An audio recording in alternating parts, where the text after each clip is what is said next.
दोस्तों, आज हम बात करेंगे उस दौर के उन सुनहरे पलों की जब भारत में दूरदर्शन की शुरुआत हुई। भारत में टेलीविज़न का इतिहास देश में दूरदर्शन आते ही अपनी लोकप्रियता की छाप छोड़ने लगा था। लोग इसको एक चमत्कार मान रहे थे। दूरदर्शन ने लोगों के मन और मस्तिष्क पर इतना गहरा असर डाला कि लोगों के जीवन की शैली ही बदल गई। तो बने रहिए वीडियो के एंड तक।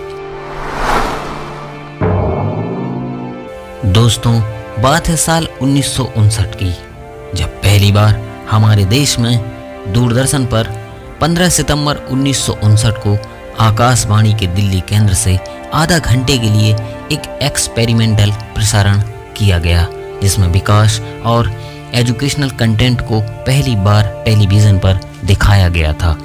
यह पूरे भारत देश के लिए टेलीविज़न की एक पहली झलक थी। उस समय दूरदर्शन का प्रसारण सप्ताह में सिर्फ 3 दिन आधे आधे घंटे के लिए किया जाता था। इसका नाम सबसे पहले टेलीविज़न इंडिया रखा गया। फिर साल 1975 में इसका हिंदी नामकरण दूरदर्शन से किया गया। यह नाम हिंदी के महान कवि सुमित्रानंदन पंत के द्वारा किया गया था, जो कि एक ऐतिहासिक नाम बन गया। यह नाम इतना लोकप्रिय हुआ कि लोग टेलीविज़न को दूरदर्शन के नाम से ही जानने लगे थे और इसका प्रसिद्ध लोगो देवाशीष भट्टाचार्य के द्वारा डिज़ाइन किया गया था।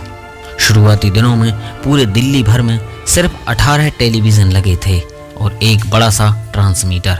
जब इस ट्रांसमीटर को लोग पहली बार देखते तो आश्चर्यचकित रह जाते। शुरुआती दिनों में टेलीविज़न या दूरदर्शन सिर्फ दिल्ली और उसके आसपास के क्षेत्रों में देखा जाता था। फिर आया साल 1965। इस साल दूरदर्शन की पूरी सेवा बनाई गई और रोजाना के लिए इसका प्रसारण शुरू किया गया। इसी साल न्यूज़ भी इसमें शामिल किया गया, जो सिर्फ 5 मिनट के लिए दिखाया जाता था। उसके बाद दूरदर्शन ने धीरे धीरे अपने पैर पसारे और 1972 में इसका प्रसारण मुंबई में शुरू किया गया। साल 1975 आते आते अमृतसर, चेन्नई, कोलकाता सहित 7 अन्य शहरों में इसका प्रसारण मुख्य रूप से शुरू किया गया। 1977 के आते आते देश के 2.25 लाख से ज़्यादा घरों तक दूरदर्शन पहुंच जाता है। उसके बाद 80 का दशक दूरदर्शन टेलीविज़न का एक नया मोड़ बनकर आ धमका, जो अब ब्लैक एंड वाइट में दिखने वाले टेलीविज़न को रंगीन मनोरंजन का साधन बना देता है। 1982 में होती है कलर टेलीविज़न की शुरुआत और इसी दशक में शुरू हुआ दूरदर्शन को देश के कोने कोने तक पहुंचाने का काम।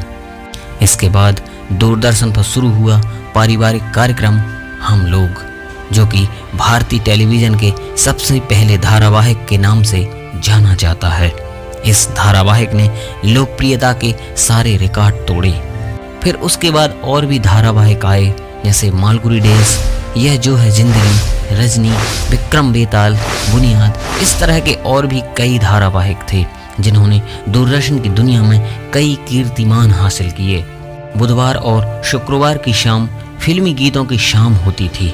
रात 8 बजे प्रसारित होता था फिल्मी गीतों का सुरीला कार्यक्रम चित्रहार, जिसका लोग बड़े ही शिद्दत के साथ इंतजार करते थे। फिर दूरदर्शन पर शुरू हुए रामायण और महाभारत जैसे ऐतिहासिक धारावाहिक। इन धारावाहिकों ने सफलता के सारे रिकॉर्ड्स ध्वस्त कर दिए। कहा जाता है कि प्रत्येक रविवार की सुबह रामायण के प्रसारण के दौरान सड़कों पर कर्फ्यू जैसा सन्नाटा छा जाता था। इसके प्रसारण के दौरान मानो सारी चीज़ें थमके रह जाती थीं।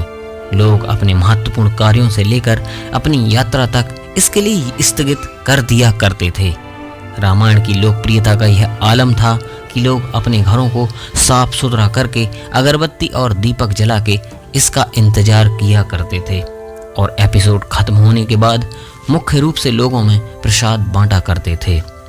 दोस्तों, इसके बाद आया 90s का दौर।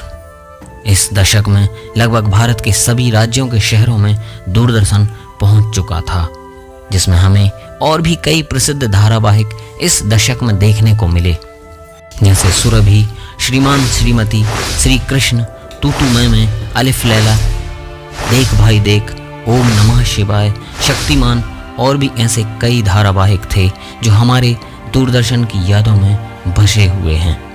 दोस्तों, 90 के दशक के अगर सबसे प्रसिद्ध धारावाहिकों की बात करें तो शक्तिमान हमारे मन में घूमने लगता है।